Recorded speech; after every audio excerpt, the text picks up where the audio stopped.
जिले में बारिश का दौर शुरू हो चुका है। इसका सीधा असर सब्जियों के उत्पादन पर भी पड़ा है। गर्मी के बाद बारिश होने से सब्जियों की फसल प्रभावित हुई है। ऐसे में महीने भर से सभी सब्जियों के दाम दोगुने हो गए हैं। महीने के शुरुआत में 20 रुपए तक मिलने वाले टमाटर की कीमत अब 50 रुपए तक पहुंच गई है। तो वहीं 30-40 रुपए किलो में बिकने वाले बरबट्टी के दाम 120 रुपए तक पहुंच गए हैं। लगभग सभी सब्जियों के दामों में तेजी दर्ज की जा रही है। जिले की सब्जियों के भाव में जबरदस्त उछाल देखी जा रही है। स्थानीय मंडियों से आवक अब कम होने से सब्जियों के दाम आसमान छूने लगे हैं।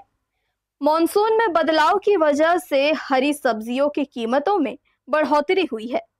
महीने भर पहले 30-40 रुपए तक बिकने वाले बरबट्टी की कीमत जहां 120 रुपए तक पहुंच चुकी है, तो वहीं लाल भाजी 60, फूलगोभी 80 रुपए, पत्ता गोभी 50 से 60 रुपए, भिंडी 50, भाटा 60। इस तरह लगभग सभी सब्जी के दाम दोगुने हो गए हैं। सोमवार को टमाटर 40 और 50 रुपए किलो बिक रहा था। सब्जी की रेट इतनी बढ़ गई है कि जिसकी कोई लिमिट नहीं है। 120 रुपये बरबट्टी हो गई है, 60 रुपये डोरका हो गए हैं, 80 रुपये परवल चल रही है। मतलब रेट अनलिमिटेड। जैसे पहले क्या थी, 200 रुपये में हम लोग थैला भर के जाते थे, आज तो 200 रुपये में एक पन्नी नहीं भर रही है हमारी। मतलब ये सब्जी की रेट हो गई, आसमान छू रही है सब्जी की रेट। आदमी आम जनता करे क्या इसको क्या करे आम जनता? मतलब इतनी परेशान हो गई सब्जी की रेट देख करके। तो ये चीज़ पे क्या है, हमारे जो है उनको नज़र बना के रखना चाहिए कि ये रेट इतनी भाग क्यों रही है। ये चीज़ पे ध्यान देना चाहिए इनको। आज ये सिस्टम हो गया कि हम लोग मतलब सब्जी खरीदने आ रहे हैं, मतलब 120 रुपये की बरबट्टी अगर मतलब सोचने वाली बात होगी तो घर पे बनेगी क्या? बरबट्टी 30-40 में कोई खा नहीं रहा था, अभी 100-120 जा रहा है।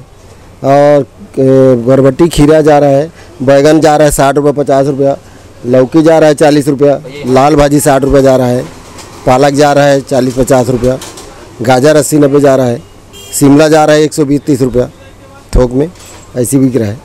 धनिया चले जा रहा है 100-200 रुपया, भिंडी आज गया है 60 रुपये किलो। पानी के कारण ख़राब हो जाता है सामान और कम आवक जावक हो जाता है, उसके कारण बढ़ जाता है रेट।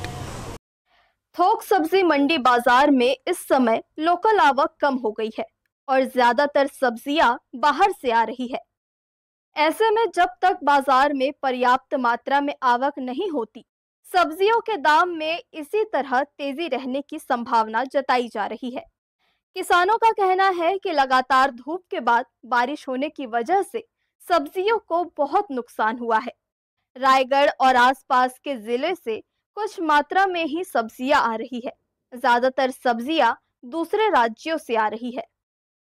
हर्ष न्यूज के लिए प्रमोद यादव की रिपोर्ट।